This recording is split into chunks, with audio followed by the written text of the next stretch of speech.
Ça y est, normalement, l'enregistrement a débuté. Donc, rebonjour à tous. Je remercie Monsieur Baraton du Crédit Mutuel pour nous avoir proposé cette thématique-là. Le Crédit Mutuel, pour rappel, c'est notre partenaire qui nous permet de sensibiliser les entreprises.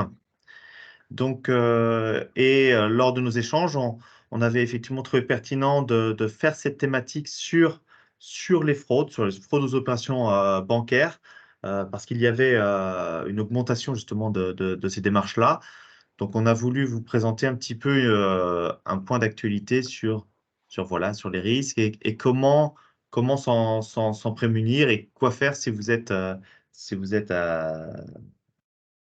va dire, concerné. Et je remercie également notre intervenante du jour, donc Sophie Friot, qui est effectivement experte au Crédit Mutuel en responsabilité des risques de ces problématiques-là. Donc je vais, Sophie, te passer directement la parole et te laisser la main sur cette présentation. Oui, merci Jean-Christophe. Bonjour à tous. Voilà, avec Claude, on est ravis en fait de pouvoir effectuer cette sensibilisation sur un sujet voilà, qui devient un peu régulier dans nos thématiques. On intervient comme on fait avec vous, ou aussi voilà, ce soir j'interviens dans une assemblée au niveau d'une caisse locale à Chaland. Donc c'est une thématique voilà, qui nous tient à cœur et en fait les chances sont intéressantes de pouvoir le faire voilà, en direct avec vous, hein, même si aujourd'hui de manière virtuelle.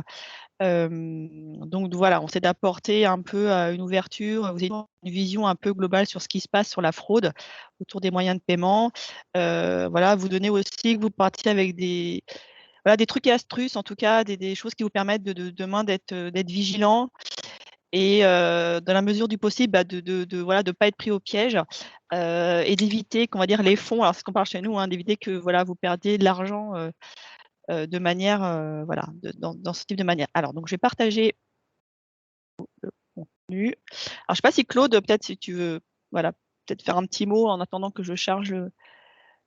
Voilà, je vais vous présenter mon bureau. Est-ce que c'est bon?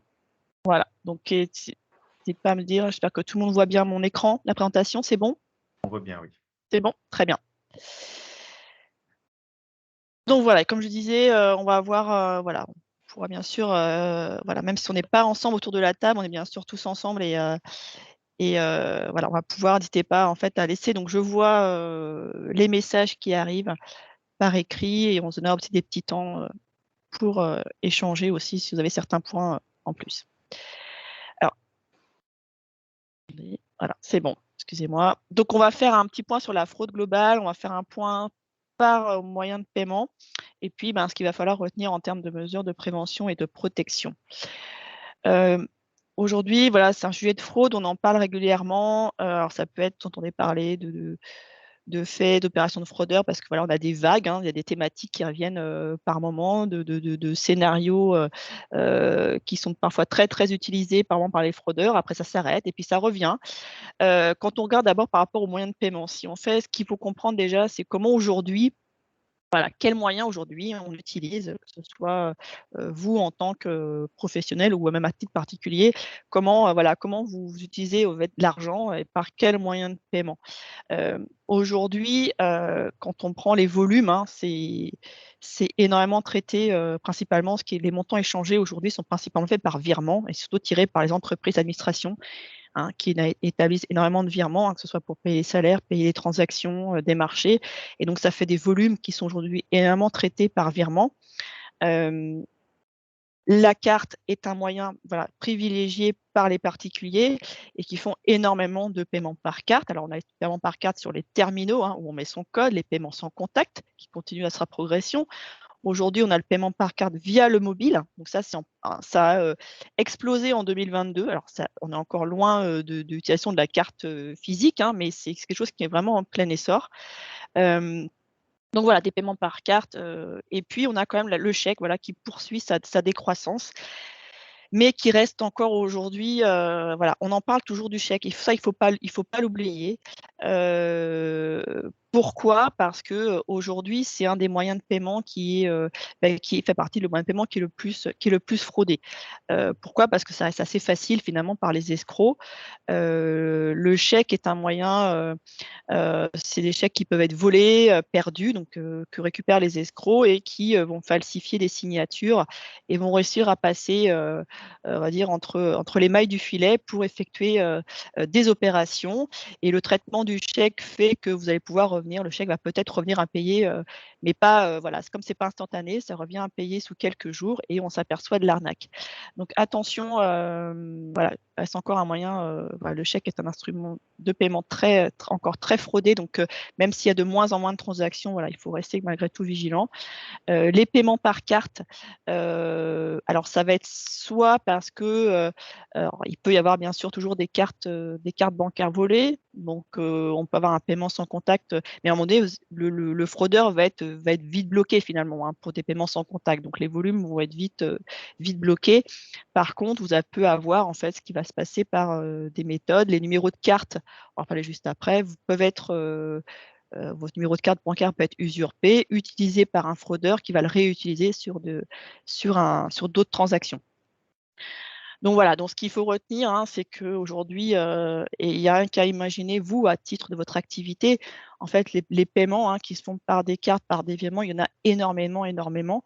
Mais en fait, on reste sur des volumes de fraude qui restent aujourd'hui euh, assez faible. On est à moins de 0,1% des transactions aujourd'hui sont fraudées. Donc voilà, donc ça reste parce qu'il y a sans arrêt en permanence des paiements qui se font et des transactions qui sont réglées.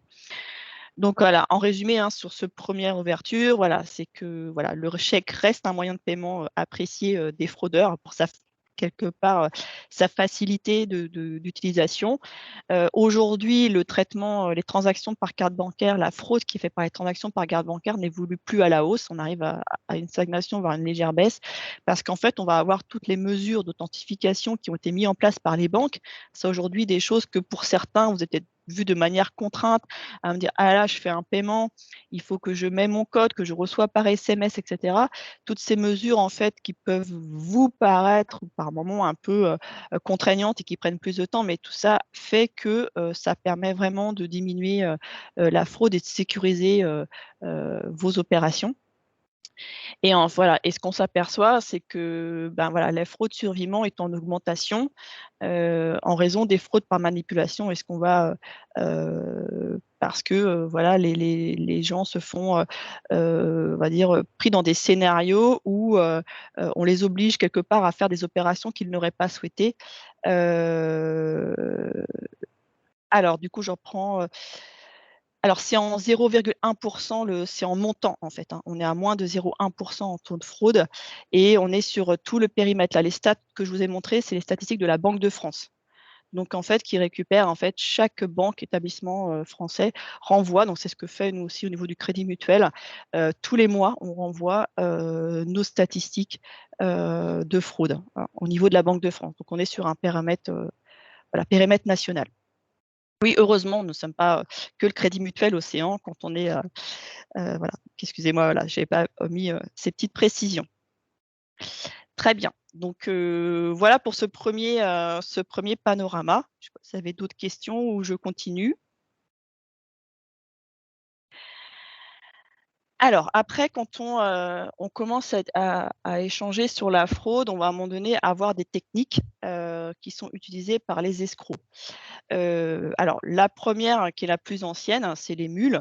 On peut avoir voilà, une personne alors, qui va servir d'intermédiaire pour aider des escrocs. Alors parfois les mules ne se rendent pas compte elles-mêmes qu'elles sont mules, mais en fait elles vont servir d'intermédiaire, sont complices dans la transaction. Ça, on en a toujours un peu, et notamment avec les chèques. Parce que dans la promesse des personnes un peu se font avoir sur des sujets, dans la promesse d'un certain, d'une commission, ou voilà, donc ils rentrent dans le jeu. Une deuxième technique par les fraudeurs que peut-être certains d'entre vous ont peut-être subi, c'est appelle le mot du spoofing, c'est-à-dire que alors vous recevez un appel, vous avez l'impression que le numéro qui s'affiche est un numéro connu. C'est le numéro de votre, alors dans le cas de la banque, ça peut être le numéro de votre conseiller bancaire ou de l'agence. Ça peut être sur un numéro qui ressemble à une agence, une mutuelle, une CPAM ou d'un organisme du public connu. Et en fait, donc vous prenez cet appel de manière très sérieuse. Et en fait, derrière, en fait, c'est que l'escroc a piraté, on va dire, le numéro et donc se fait passer déjà, du coup, ça met en confiance la personne.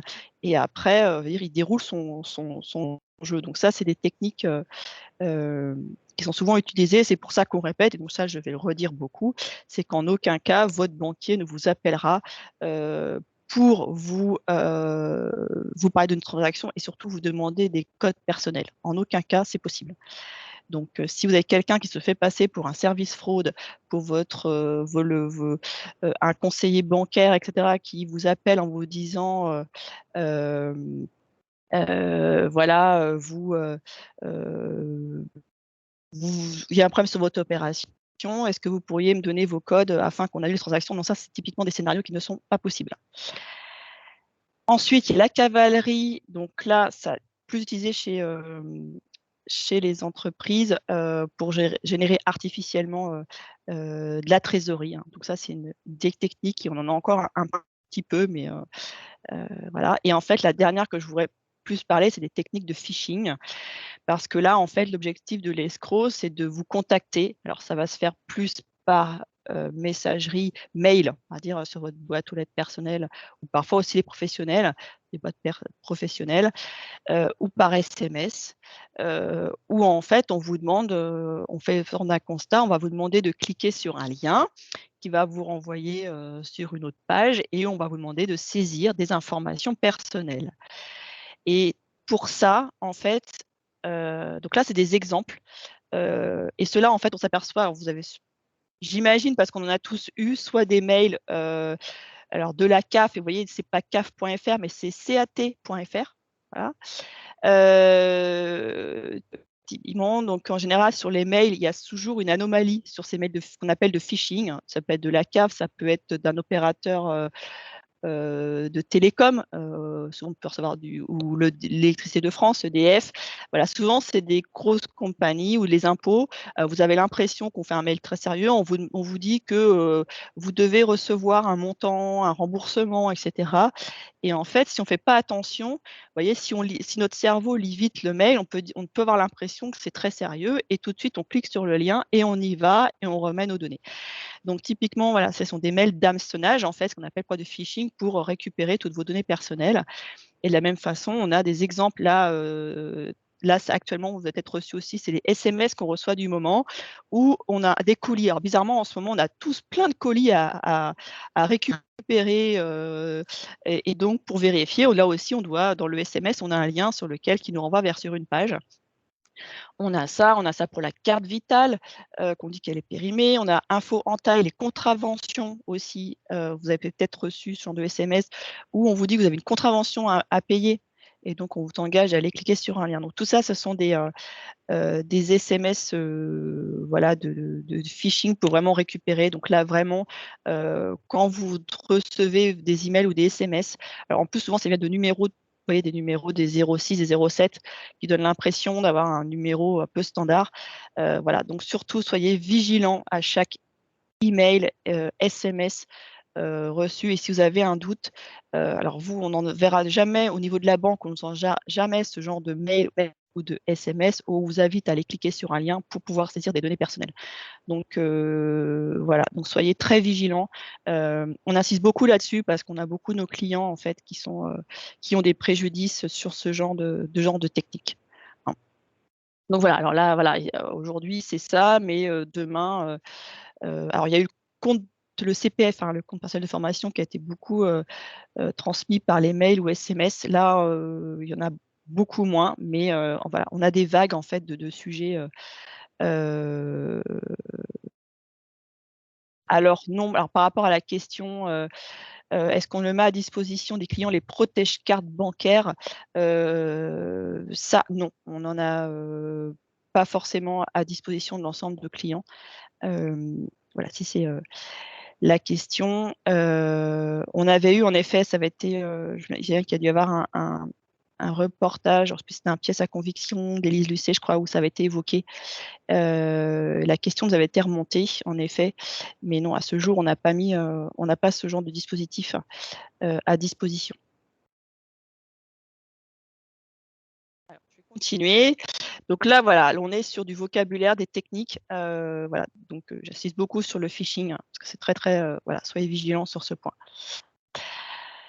Quand on revient par mode, on va dire par moyen de paiement, voilà, je reviens avec mon chèque, mais le chèque fait de la résistance, donc je suis obligée quand même d'en parler, parce que voilà, c'est toujours le moyen de paiement le plus fraudé. Et en fait, les chèques perdus ou volés, ils peuvent être remis directement en fait à l'encaissement, parfois sur des, et c'est 67% des montants fraudés. Et je vais prendre un exemple qui peut arriver à des professionnels. Et là, je vous montre, c'est des cas qui sont assez récents de scénarios, parce que ça se répète. Et en fait, on va prendre contact avec vous, vous en tant que professionnel, et on va vous prendre contact. Souvent, c'est par Internet, donc ça va être par mail. Vous avez une page, un site ou un site commerçant. On va prendre contact avec vous, donc par email, via Internet, où on souhaite faire un achat, on va conclure une affaire pour lequel en fait il y a une transaction à mener. Donc à gauche, voilà, bon, c'est un petit schéma que j'ai fait rapidement. Imagine vous êtes client professionnel à gauche en bleu et vous avez voilà, le soi-disant client en face qui veut conclure une affaire avec vous. Et dans le cas-là, pour obtenir le bien, fait les opérations, il y a un acompte en fait à transférer. Donc, vous proposez en fait d'envoyer votre RIB, donc vous envoyez le RIB au destinataire, voilà, afin d'effectuer un acompte sous forme de virement, ce qui se fait quand même assez régulièrement. Ce que fait l'escroc en fait, c'est qu'est-ce qu'il fait? Il répond pas il fait pas un virement, il envoie un chèque d'un certain montant, mais directement à l'agence de votre compte. Parce qu'en fait, quand vous envoyez votre RIB, il y a les coordonnées du compte, du code guichet de la banque. Donc finalement, l'escroc va retrouver l'adresse du guichet où votre compte est domicilié. Donc le chèque part directement à l'agence. L'agence, alors il y a une signature, enfin tout est fait pour, et puis ça passe, et puis ça part sur le compte. Et puis l'escroc va, quelques jours plus tard, recontacter donc le client professionnel en lui disant: «Ben voilà, en fait, je me suis trompé, je me suis trompé dans le montant que j'ai mis sur votre compte, j'ai trop versé. Est-ce que vous pouvez me renvoyer le trop perçu?» Et donc là, en fait, dans les cas constatés, c'est que le client professionnel regarde son compte et dit: «Ah tiens, j'ai bien le montant qui a été crédité. En effet, c'est supérieur au montant». Et le montant est crédité, mais on n'a pas forcément fait attention si c'était un virement ou un chèque déposé. Donc le client renvoie un virement, du coup, dans l'autre sens, à l'escroc du soi-disant trop perçu. Et ce qui se passe après, un peu plus tard, le chèque frauduleux qui a été encaissé, en fait, il revient en impayé. Résultat, le virement est parti à l'escroc et l'affaire se termine. Donc ça, c'est un scénario voilà, qui peut se répéter. Donc c'est pour ça qu'on est, voilà, soyez vigilants là aussi sur des contacts qui peuvent être faits par mail, où vous ne savez pas trop l'identité de la personne. Parfois, si c'est possible, quand vous avez un doute, de pouvoir en fait contacter par téléphone, si besoin, la personne pour essayer de questionner un peu la personne, voilà, en cas de doute. Donc voilà, donc c'est peut-être pas des choses qui vont vous arriver, c'est que ça vous arrivera pas, mais là, en fait, je vous donne le cas d'un scénario qu'on a constaté ces derniers mois au sein de la banque. Alors, qu'est-ce qui se passe en cas de perte ou vol de chéquier? Alors, ça va être un peu comme il faut être pour tous les cas, en fait, dès que vous constatez, si vous perdez le chèque, mais comme pour la carte bancaire, hein, tout de suite, en fait, il faut faire opposition au plus tôt pour déjà, et tant que les chèques, hein, par exemple, n'ont pas été encaissés, ça permet de limiter, de bloquer en tout cas, tous les flux. Les moyens de paiement en cas de perte de vos moyens de paiement, donc ça, généralement, la banque vous rembourse, voilà, tous les si on a volé votre chéquier, qu'on a fait des chèques et que c'est bien montré en effet que c'est pas le bon, c'est pas bonne signature, etc., etc., il n'y a pas de souci, le préjudice sera pris en charge. Là aussi, je reparle parce qu'on en a eu encore. On a fait un point annuel la semaine dernière avec les services fraude et en effet, on a encore des faux chèques de banque là aussi. Donc attention, je ne sais pas si c'est le cas parmi vous, si vous avez encore des paiements où le chèque de banque est utilisé, mais un moyen de se rappeler, c'est qu'il comporte bien le filigrane de sécurité. C'est important et surtout, ce que j'ai mis en rouge en bas, c'est dans le cas d'une transaction là aussi à distance. Parce qu'en fait, là aussi, c'est quand il y a des fraudes, c'est quand les transactions se font à distance, que vous ne voyez pas la personne. Évitez d'envoyer, à un moment donné, parce que là, il y a eu des scénarios, évitez d'envoyer la photo du chèque de banque à la personne, parce qu'en fait, c'est utilisé. En fait, ils sont très forts. Hein, ils récupèrent, à partir de la photo, ils récupèrent, ils arrivent en fait, à générer des faux chèques de banque derrière avec le détail qui sont mis sur la photo. Donc, en tout état de cause, voilà, soyez vigilants si vous recevez un chèque de banque en guise de paiement, qui comporte bien le filigrane de sécurité. N'envoyez pas la photo par. C'était en pratique avec nos téléphones, on peut faire tellement de choses, mais et si possible, hein, comme on est souvent sur des plus gros montants, de privilégier les transactions en semaine pour que ça puisse, en tout cas, qu'on puisse réagir très rapidement. Et aussi, dans le cas d'un préjudice, alors c'est valable pour le chèque, hein, je le répétais aussi, qu'on va avoir besoin rapidement d'un dépôt de plainte pour mettre en marche tout le process suite au préjudice. Est-ce que ça va pour les chèques? Je ne sais pas si c'est voilà, c'est des questions, des commentaires, n'hésitez pas.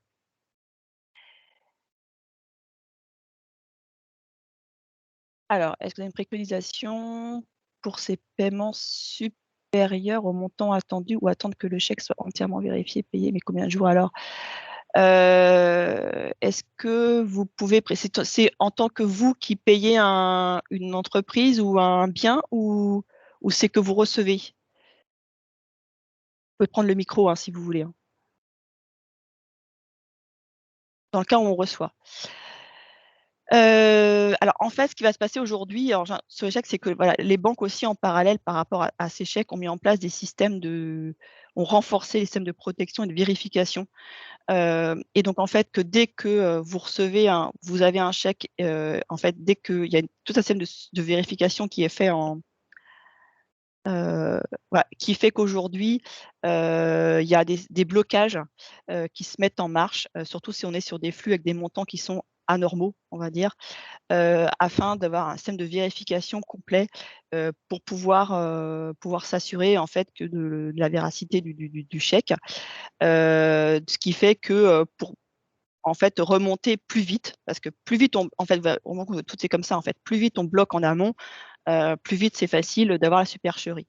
Donc, on essaye un maximum, donc il y a eu depuis, un peu moins d'un an là au niveau des crédits mutuels, tous les crédits mutuels, hein, se sont renforcés sur, tous les encaissements de chèques pour qu'ils soient bloqués, plus facilement et d'aller remonter plus vite vers l'émetteur ou le destinataire pour voir si c'est pas un chèque, un faux chèque en fait. Donc, et d'éviter que vous ayez le préjudice. Donc, voilà. Alors après, hein, nous, ce qu'on souhaite en tant que, et moi, quand j'en parle avec les collègues de l'offre, c'est que de limiter l'échec. Le virement est beaucoup plus sécurisé. Même si vous allez me dire, bah oui, mais vous avez des fraudes. Oui, il y a des fraudes, mais par rapport au volume traité, clairement, c'est plus sécurisant et plus sécurisé de faire des virements par rapport au chèque. Donc, dans la mesure du possible, vraiment de pousser vos clients d'aller vers du virement. Alors voilà, je sais que c'est pas toujours facile, mais c'est vraiment le sens à donner en tout cas sur cette thématique. Au niveau de la carte, hein, comme je vous dis, ce qui se passe, en fait, parce qu'aujourd'hui, comme je disais, hein, il y a beaucoup d'authentification. Donc, c'est-à-dire que un escroc qui vole votre carte, à part faire 2 ou 3 paiements sans contact, après, il va être vite bloqué parce qu'il ne connaît pas forcément votre code personnel. Alors, à moins qu'il ait volé votre portefeuille où il y a votre carte, le numéro de code qui est mis dedans, à la main, etc. Donc là, pour lui, c'est tout bénef. Mais en fait, ce qui va se passer, c'est quand on est sur des sites non sécurisés, si on fait des achats sur Internet, parce qu'ils sont aujourd'hui, les transactions sont énormément faites sur Internet par carte. Si vous êtes sur des sites qui ne sont pas sécurisés, il y a le risque en fait que vos données puissent être là aussi récupérées par des escrocs, où il y a ce qui se font, c'est des banques de données de cartes bancaires qui circulent entre les escrocs, qui se rachètent des listes et qui permettent à des escrocs de faire des achats sur des sites en utilisant vos données, le numéro de la carte avec l'expiration et le CVV. Comme ça, ils ont tout. Et donc faites attention là aussi d'être bien sûr d'être sur un site marchand sécurisé. Ça signifie que dans la barre, vous avez bien un cadenas qui montre que c'est un site sécurisé, qu'on a bien du HTTPS. C'est par exemple là sur l'exemple. Et puis voilà, que vous avez un nom, souvent un nom qui est assez parlant. On évite des noms avec des noms de sites où il y a plein de lettres qui veulent trop rien dire. Voilà, des exemples de petites choses à s'assurer. Parce qu'on va avoir aujourd'hui, donc au-delà de votre carte, votre numéro qui peut être récupéré sur des sites non sécurisés, après on a de la même façon des paiements en carte qui vont se faire parce que voilà des exemples de fraude aux fraudes techniciens où là on vous appelle par téléphone, comme je disais tout à l'heure par rapport à la technique du spoofing, où vous pensez que c'est votre service, c'est la banque qui vous appelle en vous disant que ils ont constaté des opérations très étranges sur votre site et qu'on pense que vous êtes en train de vous faire, vous avez des paiements en cours faits par un escroc et que donc il faut absolument arrêter ces paiements. On dit qu'il y a un paiement de 1 000 € qui est en cours, un paiement, je sais pas moi, de 2 000 3 000 €, etc., etc. Et donc pour les stopper, vous devez saisir, il est bon de ressaisir votre code d'authentification forte sur votre téléphone. Et donc là, en fait, ben, par téléphone, et puis en même temps, vous appuyez, vous faites votre code sur Internet, ce que vous pensez par le mécanisme du fraudeur est en train de stopper vos opérations, soit vous êtes en train de réaliser clairement des opérations. Donc là, en fait, c'est tous les jeux de fraude à manipulation, hein, ça fait partie des, voilà, ce qu'on appelle les fraudes de manipulation qui peuvent se faire donc par téléphone, donc qui peuvent servir pour faire voilà, des paiements par carte. Donc là, il y a beaucoup de cas, donc c'est pour ça qu'on vous demande d'être très vigilant quand on vous appelle, et pour s'assurer que non, la banque typiquement, c'est quelque chose qu'elle ne fera pas. Donc c'est vraiment se rappeler, de ça. C'est vraiment très, très important parce qu'on en a vraiment régulièrement. Donc soyez vigilants, et dans le cas où vous raccrochez, parce que ce qui se passe, c'est d'un coup vous dites: «Mais non, mais c'est pas possible, c'est quand même très étrange, on vient de m'appeler, j'ai des paiements, vous avez un doute». Donc tout de suite, la réaction, c'est qu'il va falloir bloquer les paiements parce que plus vite vous bloquez, plus vite les flux ont peu de chances de partir. Donc soit vous avez, alors nous au niveau du Crédit Mutuel, sur l'applicatif, sur l'application du Crédit Mutuel Océan, on peut aller sur l'application et typiquement bloquer sa carte, hein, de faire opposition. On peut le faire directement sur l'application. Sinon, si vous n'avez pas l'application, vous pouvez vous appeler directement les numéros qui sont sur votre carte bancaire pour tout de suite faire opposition. Et derrière, là aussi, on va avoir besoin d'un dépôt de plainte auprès de la gendarmerie. Alors le dépôt de plainte serve à nous pour vraiment s'assurer que, voilà, ce que le constat, vraiment vous rejetez ces opérations et qu'en effet vous êtes pris dans ces scénarios et que vous avez été victime d'une fraude. Et ça sert aussi, hein, ça sert aussi à tous les services de police qui travaillent sur ces sujets-là, de pouvoir aussi déceler des opérations frauduleuses qui se font par des groupes d'escrocs, en fait, hein. C'est vraiment un double enjeu pour vous, et aussi ça permet aussi voilà, je dirais aux équipes de police de pouvoir après classer, traiter des affaires, parce qu'en général, ce que vous pouvez être victime, généralement il y a plein d'autres clients qui peuvent se retrouver dans le même cas. Voilà, donc très important de tout de suite d'être de réagir. Les virements, comme je disais, hein, aujourd'hui, plus de la moitié des montants frauder sur des virements sont issus de techniques de manipulation. Donc ça, c'est vraiment, c'est pour ça qu'aujourd'hui, c'est très difficile parce qu'on a des techniques en fait pour sécuriser vos opérations, en mettant des codes avec des cartes de clés personnelles et cetera. Sauf qu'aujourd'hui, en fait, ce qui se passe, c'est que l'escroc vous fait faire à la victime ce qu'il ne peut pas faire directement parce qu'il n'a pas forcément toutes les données à sa disposition. Donc on se retrouve avec des piratages de messagerie personnelle ou, par exemple, l'utilisation d'un faux RIB dans des factures. C'est pour ça qu'au niveau de nous, de la banque, on conseille, par exemple, vous, si vous avez une facture que vous envoyez par mail à un client pour vous être un paiement, il faut mieux que les données de l'IBAN, par exemple du RIB, soient bien mis sur la facture et non pas sur un document séparé. Ça évite que voilà, ça complexifie un peu plus le piratage de la facture. La fraude au président, il y a toujours un petit peu pour les professionnels, la fraude au placement atypique, la fraude au sentiment. En ce moment, on a des clients qui veulent acheter des voitures d'occasion sur internet, par exemple sur les réseaux sociaux et dont Facebook. Donc là, vous pouvez être sûr que derrière, c'est des escrocs. Au moment de payer par virement sur un virement et c'est loin d'être le compte de la caisse d'à côté, ça part dans un pays à l'étranger et cetera. Donc il faut vraiment, voilà, être très, très, très vigilant parce qu'en plus sur les virements et notamment pour les entreprises quand, il y a des opérations de de fraude au président, on est en plus généralement sur des montants qui sont très, très, volumineux. Donc là, voilà, je vais vous passer donc un témoignage, de fraude au président. Donc voilà, donc on a vérifié que ce matin. Alors attendez, je vais repartager et je vais remettre le son pour être sûr que. Inclure le son de l'ordinateur.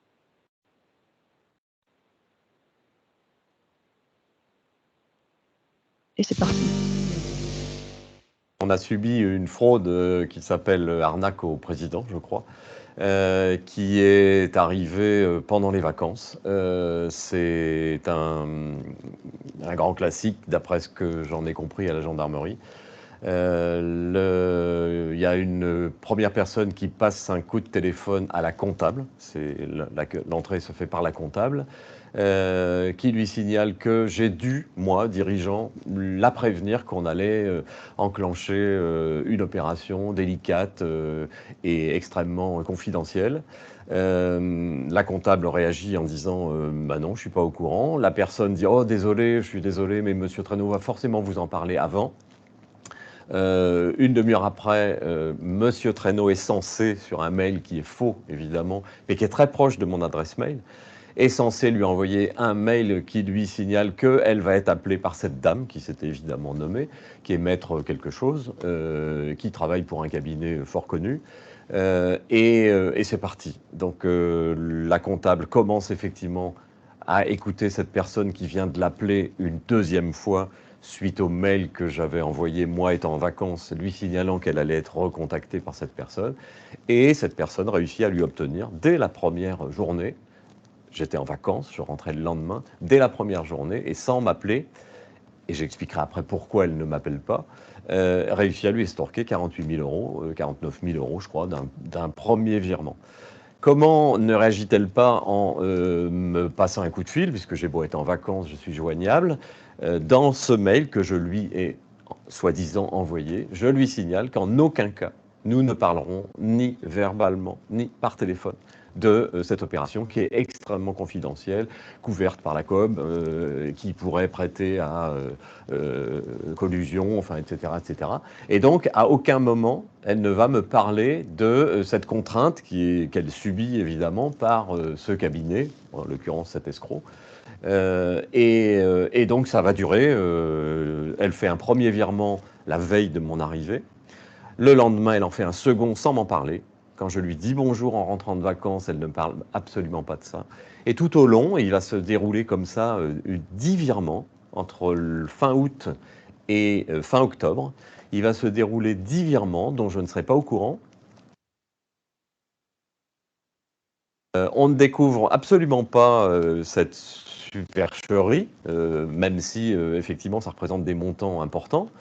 Il faut attendre en fait 4 mois, c'est-à-dire la clôture du bilan. L'expert comptable arrive dans l'entreprise et en 5 minutes, l'expert comptable découvre qu'effectivement il y a une écriture qui est quand même très particulière, qui ne correspond à aucun justificatif. Entre-temps, la comptable, évidemment, a demandé des justificatifs. Si l'opération s'est arrêtée en octobre, c'est qu'à un moment, elle a dit « Moi, je suis désolé, je ne peux plus, j'ai plus de trésorerie », toujours sans m'en parler, bien sûr. Et là, à ce moment-là, je pense que les escrocs décident que c'est bon, ils ont vidé la caisse et qu'ils peuvent s'en aller. Le montant de l'arnaque, enfin, ce qu'on nous a volé, c'est quasiment 300 000 euros. Le point fort de l'arnaque, c'est qu'effectivement, ils ont tout prévu. C'est-à-dire quand Marianne a dit « mais moi, comment je vais justifier ça ?» On l'a déjà prévenu que les banques allaient nous appeler, ce qui a été le cas. Nos 2 banques, dont le Crédit Mutuel, nous ont appelés, mais ont appelé qui? Évidemment la comptable. La comptable qui n'a absolument pas le droit d'en parler et à laquelle on a dit « vous direz que c'est un nouveau fournisseur ». La banque entend que c'est un nouveau fournisseur, elle raccroche, c'est classé. La banque a fait ce qu'elle pouvait, mais l'arnaque est ainsi constituée que effectivement, elle a prévu déjà cette parade. Alors le premier enseignement, c'est que évidemment la comptable est complètement détruite et que là l'entreprise doit absolument la soutenir et la soutenir fermement et publiquement, j'allais dire, en tout cas devant l'ensemble de l'entreprise. Évidemment, il y a une faille, c'est évident, cette arnaque est faite pour ça. Donc évidemment, on a mis en place des procédures pour que ça ne se reproduise pas. C'est même relativement facile à faire, mais on n'y pense pas.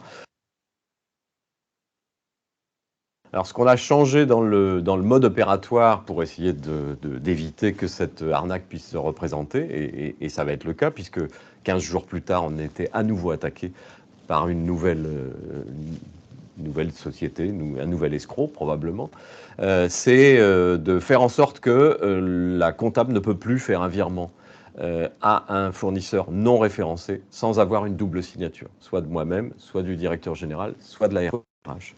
Parallèlement, le référencement d'un nouveau fournisseur est contrôlé lui aussi par une deuxième personne. Alors le témoignage, pour moi, il est fondamental. On s'est fait avoir, nous. On s'est fait avoir pour une somme qui est importante. Elle peut être moins importante pour des entreprises qui ont moins de moyens. Elle peut être plus importante pour des entreprises qui ont plus de moyens. J'aurais aimé être informé. J'ai dû l'être, mais je n'y ai pas prêté attention. Quand ça m'est arrivé, j'ai suggéré effectivement à la gendarmerie de faire une communication et accepter s'ils avaient besoin de témoigner. Quand le Crédit Mutuel m'a proposé ce témoignage, évidemment, j'ai sauté dessus, parce que le but, c'est qu'on ne se fasse pas avoir plus longtemps. C'est une arnaque classique, courante, connue, et pourtant, ça ne va manifestement pas jusqu'aux entreprises, en tout cas pas toujours. Donc, mon objectif aujourd'hui, c'est de permettre à des gens d'éviter et de mettre en place les procédures qui sont finalement relativement faciles à mettre en place.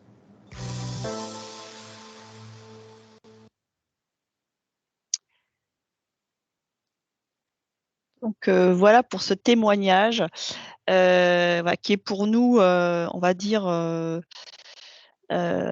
en fait, ce témoignage pour nous, il est très intéressant parce qu'il dit tout et il donne des mesures concrètes aussi pour vous aussi, pour vous protéger de ce type.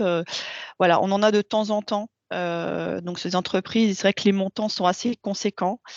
Et en fait, et comme pour tous, en fait, il y a personnellement voilà, ça fait quand même quelques dégâts d'un point de vue moral, en fait, au niveau des personnes, parce que voilà, quand ces montants sont conséquents. Donc voilà, voilà, j'espère que voilà, ce témoignage sera utile pour vous. Et puis voilà, pour d'être vigilant. En général, alors c'est aujourd'hui, les dégâts qu'on a eus, c'est toujours par mail en fait que ça arrive, où voilà, où en fait l'adresse mail est très ressemblante à l'adresse originale et on retient toujours un peu les mêmes scénarios. Donc voilà sur la fraude au président. Et donc, les attaques sur messagerie, alors, c'est vrai que quand on avait fait l'intervention l'année dernière avec la CAPEB, on avait insisté aussi que nous, au niveau banque, en effet, on peut, voilà, on a des outils, on propose de mettre des codes, des cartes pour compléter et de s'assurer que c'est bien la bonne personne qui fait la transaction. Mais il faut aussi penser à sécuriser tous vos appareils par des antivirus, des pare-feux. C'est très, très important que vos comptes de messagerie soient à mesure du possible très sécurisés pour éviter voilà, tous ces spams et tous ces mails d'hameçonnage, hein. Donc, en fait, là, c'est la double protection. Donc voilà, donc c'est important.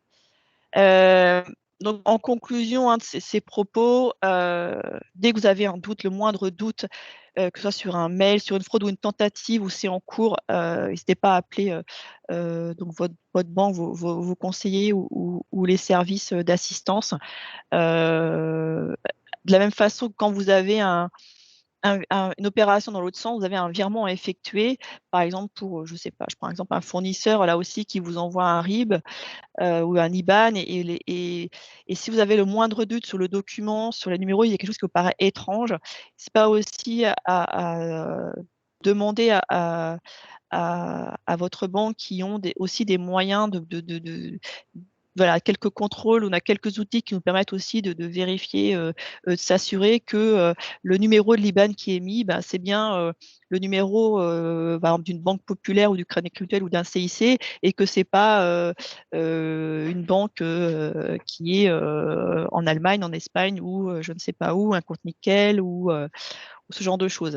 Bien sûr que votre banque doit toujours avoir vos coordonnées parce que si elle-même, en fait, comme de l'autre côté, vous, bien sûr, on n'est pas être vigilant, mais la banque a mis aussi plein de modèles de détection dans des flux assez anormaux. Donc, elle va pouvoir aussi vous contacter très rapidement si besoin. Donc, s'assurer qu'elle a toujours vos numéros de téléphone à jour.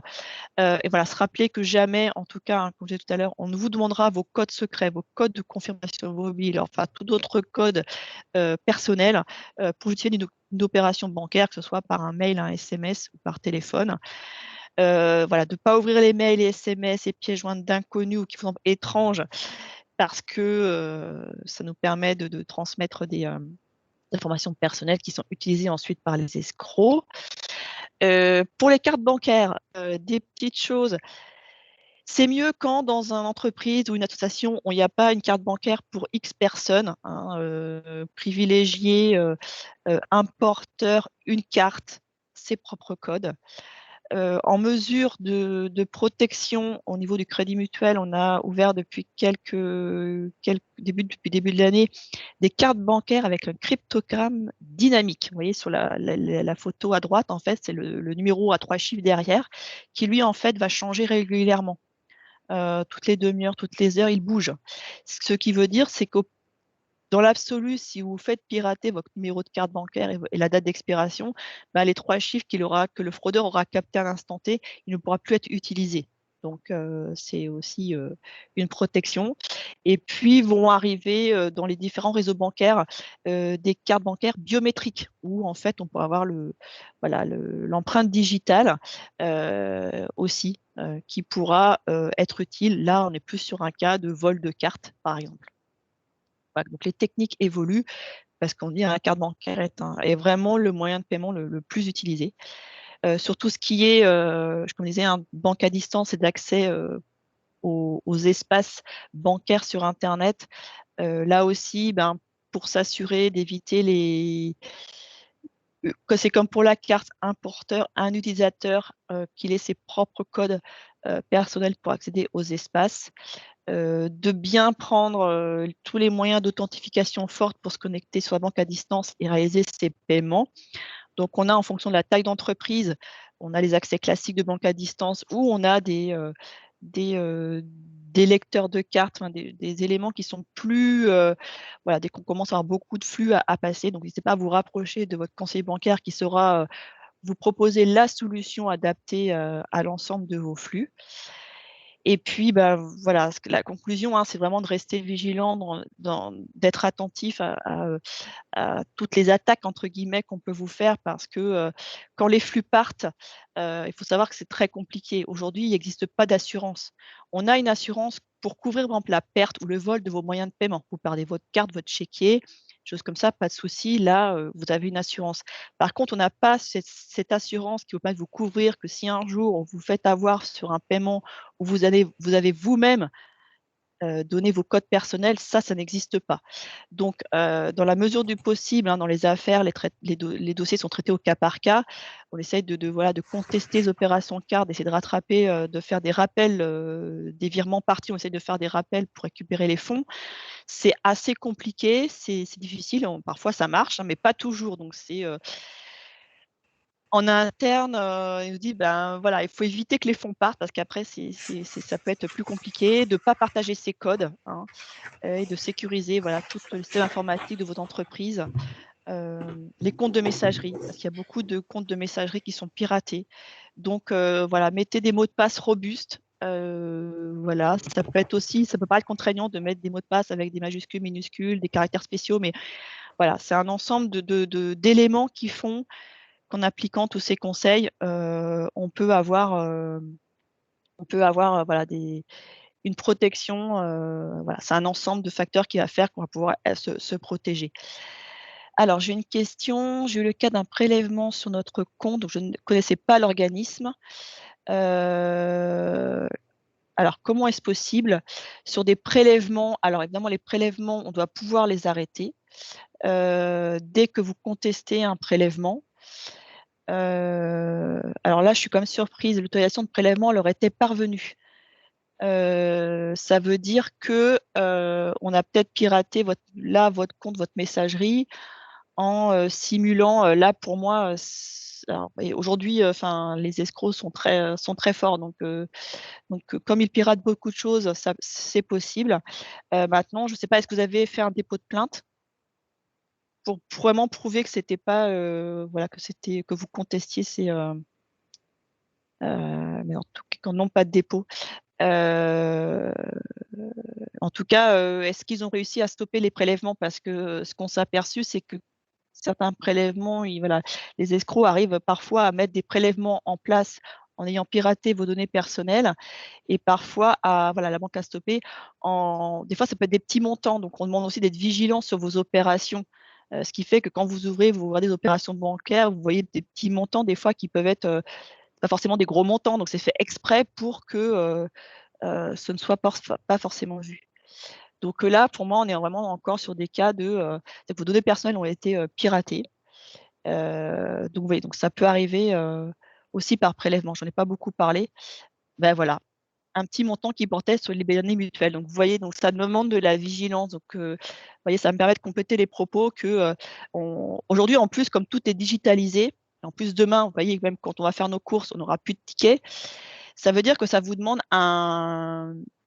d'être vigilant, en fait, de regarder vos opérations, quand vous regardez votre compte, d'être malgré tout, d'y aller régulièrement pour voir que vous n'avez pas des choses un peu anormales qui se passent. Et dès que en effet, hein, dès que vous avez vraiment un doute, de tout de suite contacter votre conseiller bancaire, dans la mesure pour rapidement bloquer les flux, les contester. Il est 11h54, Jean-Christophe. Voilà, j'espère que je ne suis pas trop. Oui, je vous en prie. Oui, non, voilà, je voulais prendre la parole, c'était plus facile que par écrit, parce que j'ai eu la même chose en fait que donc Peggy. Voilà, donc nous ça a duré très longtemps, donc c'était pas, c'était avec une banque, avec le CIC en fait, hein, notre banque. Et en fait, on a mis en place autre chose parce qu'il changeait le prélèvement changeait tout le temps, le compte changeait tout le temps. Et en fait, on a été prélevé par énormément de sommes. Donc, on a mis en place en fait avec le CIC. Maintenant, à chaque nouveau prélèvement, c'est une autorisation que moi je donne via Saftrans, qui en fait oblige en fait, parce que sinon, mais j'étais prélevée, mais des sommes. Bah oui. Alors, c'est que des petites sommes, mais à la fin, on est arrivé à 10 000 euros. Oui. Et donc, on n'a pas eu d'autre moyen que de mettre ce système en place. Oui. Donc, il Pour nous coûte contourner, en peut-être un fait. peu, mais voilà. Donc, ils avaient pris notre RIB et puis donc, ils s'amusaient voilà, à prélever et ils changeaient de compte à chaque fois. Donc, c'était une banque suisse, en fait, et voilà, qui récupérait et on n'avait aucun moyen. Enfin voilà, c'était pour apporter, voilà. Non, Et donc, merci, ouais. et simplement aussi, je voulais simplement aussi préciser pour les dépôts en gendarmerie. Alors, par rapport à ça, nous, ça a été très compliqué parce qu'on a fait un premier dépôt. Donc, après, la banque nous demandait de refaire des dépôts à chaque fois. Et donc, la gendarmerie ne prenait plus nos plaintes. Ils voulaient qu'on le fasse via leur site, enfin via public. Sauf que le problème, J'ai c'est pas fait que pour envie. les cartes bancaires, pas pour les prélèvements. Donc, bah, on a fini par ne pas déposer plainte pour la suite. Donc, c'est un petit peu compliqué pour, voilà, en tant que client, Oui, c'est un petit peu oui, compliqué. Enfin, voilà, oui, je voulais le préciser pour ceux qui voulaient aussi porter plainte parfois. oui. Alors, Quand on c'est va en vrai que gendarmerie, c'est compliqué, la procédure après, sur leur site, elle n'est pas encore, top pour moi. Parce ouais, ils ont un site de ouais, pré-plainte en effet elle est et c'est faite vrai pour des particuliers, mais pas des professionnels. que c'est pas encore bien enfin, merci de votre témoignage parce que ça Mmh. c'est complètement dans Ouais, le c'est ça. c'est vrai que Et nous, dans voilà. nos process internes et comme vous l'avez vu, souhaitent avoir des dépôts de plainte. Aujourd'hui, régulièrement, hein, pourtant on en parle aussi quand on a des rencontres avec, les services en charge de ces sujets dans les gendarmeries, c'est qu'en fait, à certains endroits, c'est compliqué pour les clients d'avoir les dépôts de plainte. Je vous cache pas que parce qu'eux, ils ont autre chose à faire, ils ont pas le temps et que, Tout à voilà, fait, hein. je vous le dis clairement, hein, mais c'est ce qui se passe Non, non, en mais fait. c'est ça, c'est ce qu'on voilà, non, mais tout Et à fait, je suis d'accord. sauf qu'en fait, nous, en tant que banque, on a besoin aussi, Bien sûr, mais je ces éléments comprends. parce que parfois des clients se retrouvent, jouent un peu sur les 2 casquettes. Je suis victime, mais en fait, je fraude donc le fait d'avoir un dépôt de plainte permet de voilà, d'avoir une réalité des propos donc c'est vrai que j'ai pas trop parlé des prélèvements parce qu'en volume, c'est plus sur les virements que les prélèvements, mais le Tout à prélèvement, fait. le cas que Mais il vous faut pas avez l'oublier. Ouais, le faut cas pas que le oublier, ouais. cas que vous avez, c'est des cas, en effet, assez courants, et qui jouent en effet sur plusieurs comptes et en effet, il faut arriver à stopper l'hémorragie. Donc il faut en effet, on essaie de trouver des solutions annexes pour contourner le problème, pour éviter en effet qu'ils arrivent à continuer les prélèvements sur plusieurs Ouais. comptes, en effet. Parce qu'en fait, ce que la banque, moi, m'avait expliqué, ce que je leur avais dit: «Mais moi, je n'ai jamais accepté ça, hein», et en Mmh. fait, elle m'expliquait qu'en B2B, eh bien, il y a beaucoup moins de sécurité, en fait, qu'en B2C, et donc c'est pour ça que ça avait passé, en fait. Mais par contre, bon, la Oui, banque m'a remboursé, hein, j'ai pas eu de frais, il y oui, a pas de oui, souci, hein, oui, oui, mais voilà, c'était simplement parce que c'était en B2B. Voilà, très bien. voilà. Merci. Je vous en prie, merci à vous. Jean-Christophe, il est 11h58. C'est c'est parfait. Je sais que le timing est serré pour tout le monde, donc Non, mais franchement, respectez le c'est timing. vraiment parfait. Je pense que la présentation a pu être à la fois succincte, mais à la fois présenter des cas concrets. Donc, bon, j'espère qu'elle aura convenu effectivement aux participants. Justement, à ce titre-là, on pourra le vérifier avec le lien que je mets directement dans la conversation pour voir effectivement l'évaluation, si ça a bien répondu aux attentes et s'il y a des besoins complémentaires que les personnes n'hésitent pas à le mettre. Je vais voir effectivement je vois monsieur Baraton qui est là, je ne sais pas si je peux, si vous vouliez te Est-ce dire que vous un mot de la m'entendez? fin? Oui, Oui. on vous entend. Ouais, désolé, j'avais un petit problème de micro et en fait, bon, j'ai tout coupé pour pouvoir y revenir. Non, non, je veux rien rajouter. Merci à Sophie pour cette belle présentation et puis à vous, Jean-Christophe, pour avoir permis de présenter ce sujet qui est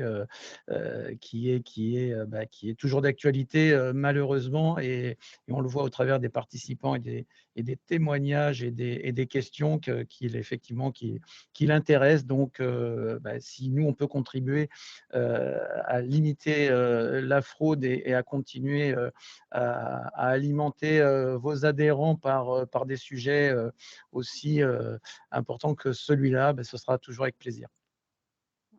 C'est un très beau mot de la fin. Je vous propose qu'on arrête là. Je vais arrêter l'enregistrement et n'hésitez pas, voilà, à compléter notre évaluation.